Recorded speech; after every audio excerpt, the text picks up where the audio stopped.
নমস্কার বন্ধুরা, চলে এসেছি আবার একটা নতুন রেসিপি নিয়ে। আজকে রেসিপি কিন্তু ডাল, লেবু ডাল, গন্ধরাজ লেবু দিয়ে ডাল করে খান, খেতে কিন্তু অসাধারণ লাগে। আপনাদের বাড়িতে যদি গন্ধরাজ লেবু না থাকে তবে প্লেন লেবু দিয়েও করতে পারেন, কোনো অসুবিধে নেই। তবে গন্ধরাজ দিলে একটু সেন্টটা বেশি হয়, সেই জন্য।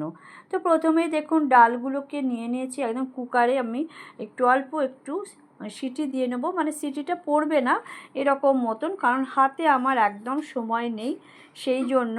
তো ডালটা দেখুন ভালো করে জল দিয়ে ধুয়ে নিতে হবে। আপনারা জানেন যে ডাল কিন্তু খুব ভালো করে বারে বারে জল দিয়ে ধুয়ে নেওয়া উচিত। দেখুন ধুয়ে নিলাম। দেখুন সিটি পড়ার আগে গ্যাসে বসিয়ে বন্ধ করে দিলাম। মসুরির ডাল তো সেই জন্য, তবে সিটি না দিলেও চলবে, আমার হাতে সময় নেই, তাই এরকমভাবে আগে সেদ্ধ করে নিলাম। এরপর দেখুন তেল গরম করতে দিয়েছিলাম, তেল গরম হয়ে যাওয়ার পর 5 ফোড়ন দিলাম আর দিয়ে দিলাম কাঁচা লঙ্কা। দিয়ে ভালো করে একটু ফোড়নটা ভাজা ভাজা হয়ে গেলে তখন দিয়ে দিলাম পেঁয়াজ কুচি। পেঁয়াজটা একটু ভেজে নেবো আর কি।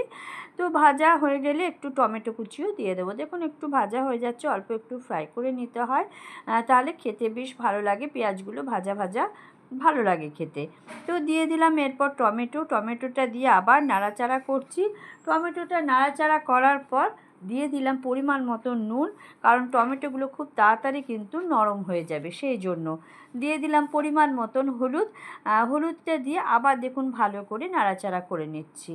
তো এইভাবে আপনারা লেবু ডাল করবেন, খেতে খুব ভালো লাগে। দেখুন এরপর যে ডালটা সেদ্ধ হয়ে আছে সেটা দিয়ে দিলাম। তবে আপনাদের হাতে সময় থাকলে ডাল কিন্তু অবশ্যই এমনি সেদ্ধ করে নেবেন, কারণ মসুরির ডাল খুব বেশিক্ষণ সময় লাগে না। তো দেখুন ডাল দিয়ে এরপর বেশ কিছুক্ষণ কিন্তু ফুটতে দিতে হবে ডালটা। ডালটা কিছুক্ষণ ফোটার পর দেখুন খুন্তিতে করে একটু নাড়াচাড়া করে দিলাম। তো এরপর আমি গ্যাসটা কিন্তু বন্ধ করে দিয়ে আপনাকে দিতে হবে লেবুটা। ডাল যখন গ্যাস কিন্তু জ্বালিয়ে রেখে কিন্তু লেবুটা দেবেন না। তো দিয়ে দিলাম অল্প একটু নুন, যেন কম লাগলো আমার, তো সেই জন্য অল্প একটু নুন দিয়ে দিলাম।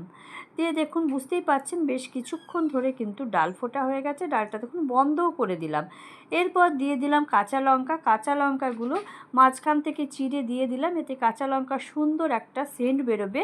আর এই দেখুন গন্ধরাজ লেবু দিয়ে দিলাম, দিয়ে ব্যাস একটু খুন্তিতে করে নেড়ে দিলাম।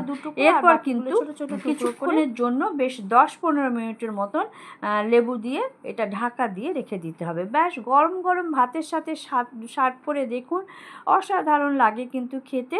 গরমের দিনে কিন্তু একদম পারফেক্ট একটা ডাল, শরীরের জন্য ভীষণই উপকারী। আপনাদের কাছে যদি লেবু পাতা থাকে তাহলে অবশ্যই লেবু পাতাও এর সাথে কিন্তু দিয়ে দিতে পারেন, সেন্টটা আরও বেশি সুন্দর হয়। দেখুন এরপর একটা সার্ভিং বলে আমি এটা ঢেলে দিলাম। এইভাবে আপনারা গরমের দিনে লেবু ডাল করে খেয়ে দেখুন, খেতে সত্যি ভীষণ ভালো লাগে।